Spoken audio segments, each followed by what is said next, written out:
అవును.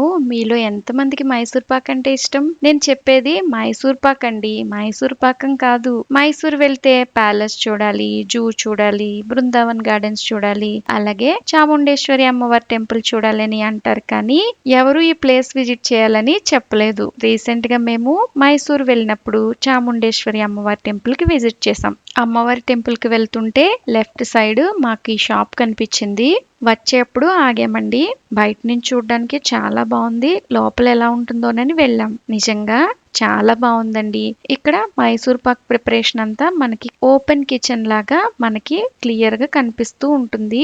ఇక్కడ Mysore Pak different different flavours లో అవైలబుల్ గా ఉంటదండి. నా ఫేవరెట్ అయితే బెల్లం మైసూర్ పాక్. సేమ్ చాక్లెట్ లా అనిపించింది టేస్ట్ అయితే. చాలా బావుంది. అవును, అన్ని డిఫరెంట్ ఫ్లేవర్స్ ఉంటాయి కదా! మీరు టేస్ట్ కోసం ట్రై చేయొచ్చు.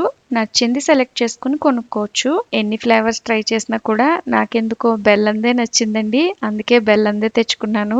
రెసిపీ ప్రిపరేషన్ అంటే ఇష్టమున్న వాళ్ళకి టోటల్ కిచెన్ అంతా విజిబుల్ గా ఉండడం వల్ల మొత్తం మైసూర్ పాక్ ప్రిపరేషన్ నుంచి మౌల్డ్స్ లో పెట్టి దాన్ని కటింగ్ చేసి మళ్ళీ ట్రేస్ లో సర్దే వరకు అన్ని వీడియోస్ క్యాప్చర్ చేసేసుకున్నాను. ఇదేనండి మన బెల్లం మైసూర్ పాక్. చూడండి ఎంత బాగా కట్ చేస్తున్నారో దీన్ని. ఫస్ట్ వెర్టికల్ గా కట్ చేస్తున్నారు. అటు నుంచి ఇటు మొత్తం అక్కడ ప్లేస్ చేసిన మైసూర్ పాక్ అంతా ఇటు సైడ్ వచ్చేసిన తర్వాత దాన్ని మళ్ళీ హారిజంటల్ గా కట్ చేస్తున్నారు చూడండి. ఇక్కడంతా చాలా సిస్టమేటిక్ గా జరుగుతుందండి. ఈ కటింగ్ వాళ్ళంతా అరేంజ్ చేయడం నాకు భలే అనిపించింది నిజంగా. చూసారు కదా ఎంత నీట్ గా సర్దుతున్నారో మన బెల్లం మైసూర్ పాక్ ని. నేను ఈ కిచెన్ వీడియోలు క్యాప్చర్ చేసే హడావిడిలో పడి స్టోర్ వీడియో తీయడం మర్చిపోయానండి. నా దగ్గర కొన్ని ఫొటోస్ ఉండాలి, అవి అటాచ్ చేస్తాను చూడండి. మీరు కూడా మైసూర్ వెళ్తే తప్పకుండా ఈ స్టోర్ విజిట్ చేసి అక్కడున్న మైసూర్ పాక్ ఫ్లేవర్స్ అన్ని ట్రై చేసి మీకు నచ్చిన ఫ్లేవర్ కొనుక్కోండి. అస్సలు మిస్ అవ్వకండి ఈ ప్లేస్ ని. నేను హైదరాబాద్ వచ్చాక